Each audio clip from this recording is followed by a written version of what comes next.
大家好，我是 Sandy， 今天要跟大家分享的是淡江大学的新生懒人包。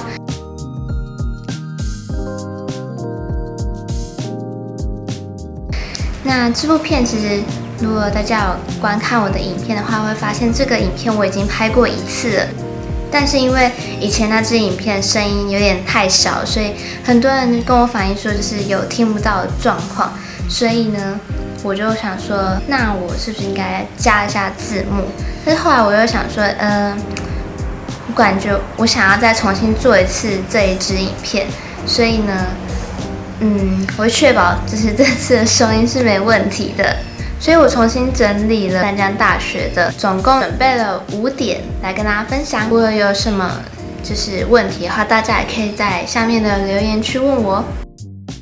第一点呢是课程的部分，想必呢很多新生一定会最好奇这一个问题，就是说如何选课。因为想当初我以前是大一新生的时候，也最好奇也是最紧张就是这部分，想说，这课程要怎么选？我以前还以为就是课程是学校来选的，但其实不是，原来是学生可以自由去选，但是必修的话是基本上是学校安排的。基本上其实不用到非常担心说不知道选课怎么选，以及不知道如何操作这个系统，因为淡江呢其实有各个地区的友会，所以大家其实不用太担心说会没有人指导你，其实会有学长姐来跟你说，指导你说怎么样去做选课的部分。那以及在开学的时候也会有系上的系学会会跟大家说明这部分。所以如果大家对我现在讲的部分如果没有非常的了解，其实大家也不用太担心或太紧张。那基本上学校会有一个选课系统，学校会公布一个时间，然后你要在那个时间大概是中午12点半的时候，基本上都是12点半，然后进入系统选课。那这边教大家一个小 paper， 因为我们的选课呢其实非常紧张的，所以有时候你可能进去就选不到自己想要的课，因为有太多人跟你抢课了。12点半是要进去系统的时间，那你12点29分大概是30秒的时候呢，重新整理你的分页，就是重新整理那个开启选课系统那个网页，重新整理一次之后呢，在剩余的30秒内，就是把你的账号密码全部还有那个验证码打完。等到呢12点30分00秒的时候呢，就可以立即点进去，然后就可以开始抢课。之所以我会称为选课叫抢课，是因为选课这部分不是用志愿序的，所以呢，大家会难免会想要某几堂课是比较热门的，大家就会特别去选那几堂课。担心说，那如果选不到课怎么办？其实大一新生不用害怕说选不到课，因为其实必修就已经很多了，所以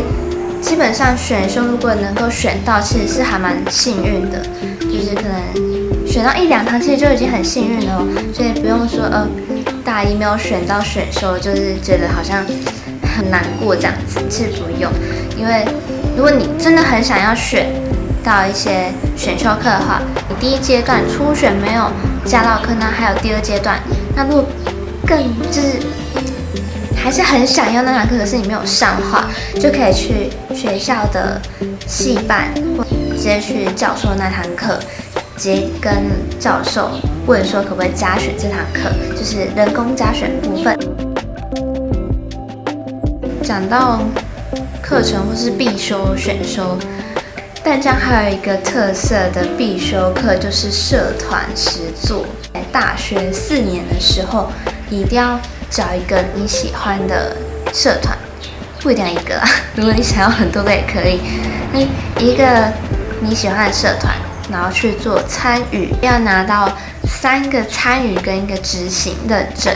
那这是什么东西呢？3个执行、3个参与认证是指说你要参加3个活动，并且是同个学期哦，你不能说这学期我参加一个，然后下学期再参加一个，没有，就是不算这样子。对，因为我本人就有这样的经历，就是以为好像不是同个学期，但实际上同个学期要参加3次的活动。那一个执行认证是什么呢？就是你要去真正参与一个活动去执行，就是代表你要真正的去办一个活动，但不会说只是你一个人去办这个活动，那是一个团队，一个社团，然后你要参加这个这个幕后团队，对，就有机会可以执行认证这一块。但其实不会到很困难。好的，终于来到第2点住宿的部分了。那这一点呢，一定是各个家长最担心的这一个部分，因为呢，如果是离乡背景的同学们，一定会想说，那如果我去到那里，那我要住哪里？那其实学校呢规划男女宿舍部分，女宿是校内跟校外都有，校内的就称为松涛馆，校外的就称为淡江学园。那男宿的话只有在校外才有。那男宿校外的也叫淡江学园，就是同一个地方。那很多新生会想说，会不会就是宿舍没有位置给新生？其实不用担心，学校一定会提供一定的名额给新生，那是以户籍地离学校比较远的优先。那如果你是离岛的学生，那就是有保证住宿的部分。接下来的大2到大4就是要看你有没有签运这个部分，就是真的每个人的几率是一样。第3点呢是学校附近的机能。其实淡江学生不用怕说那附近没有什么吃的，其实是超多美食的。附近也有全联，然后豆花店，附近有全联啊，或者是生活百货、文具店，其实都有，或者是影印店。我们学校附近也蛮多影印店的，所以其实不用担心说好像生活机能会不够好。而且学校里面也有学生餐厅，不过它是提供就是平日而已，就是上学期间，假日是不会的。那学餐的位置就在哪呢？就在女宿松涛馆的地下1楼。想必有住宿的淡江女学生们一定会觉得很幸福，因为呢，如果就是外面下大雨啊，其实淡水很容易下大雨，你就可以直接到楼下买一个早餐之后直接上来，就不用淋雨，就不用在外面淋雨，所以就觉得还蛮方便的一点。学校也有开始规划新的女宿的部分，也是在校园里面。然后其实离松涛馆就在斜对面而已，就是有规划新的一个区域给女生住宿。不过呢，这部分还在讨论当中。第4点呢，就是交通。很多呢大学生你会觉得说，就是淡水很远，然后可能附近没什么好玩的，然后交通会不会不方便？那其实不会啦，就是很多人呢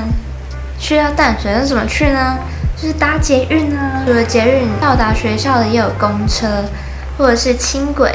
捷运大家红线搭到淡水站，然后怎么样到学校呢？捷运淡水站呢有公车站，可以搭红27跟红28都可以到达学校。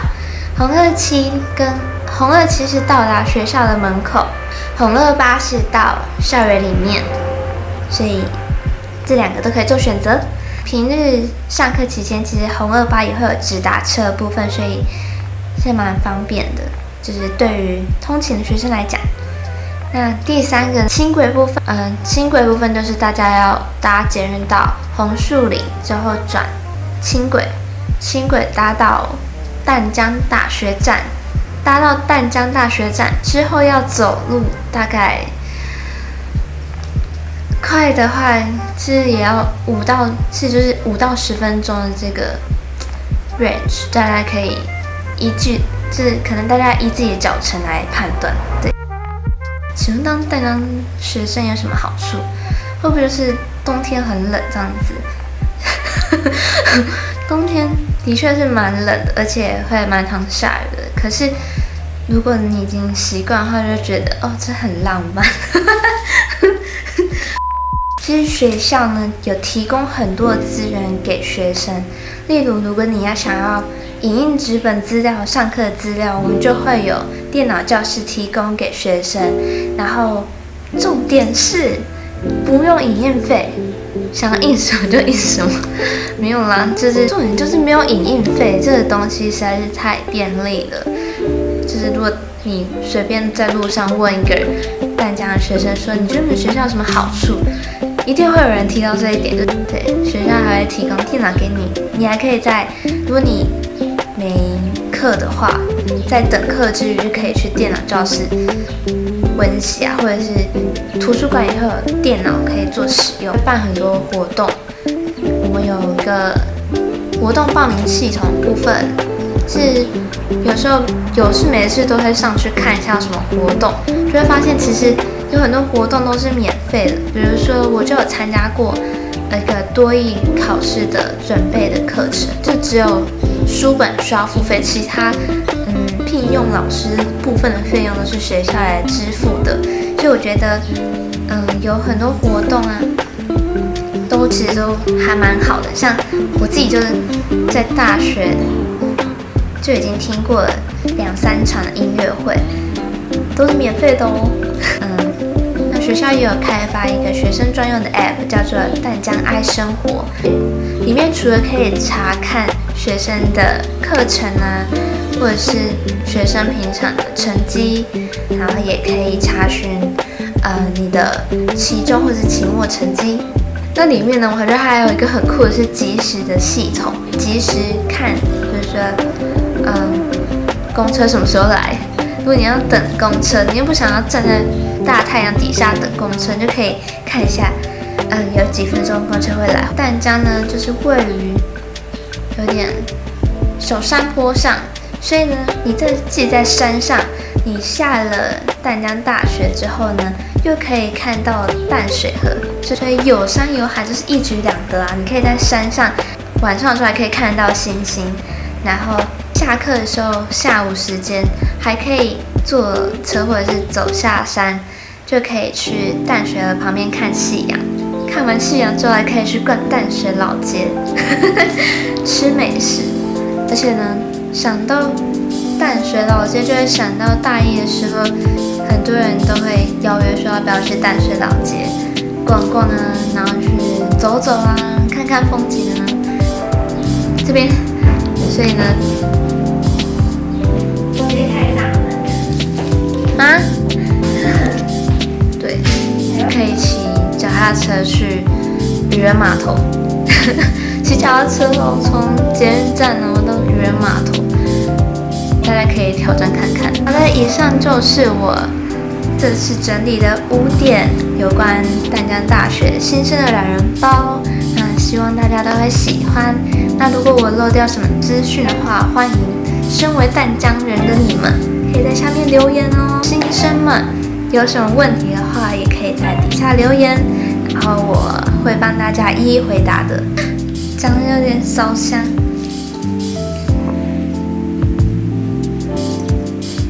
那今天影片就到这啦，我们下次见，拜拜。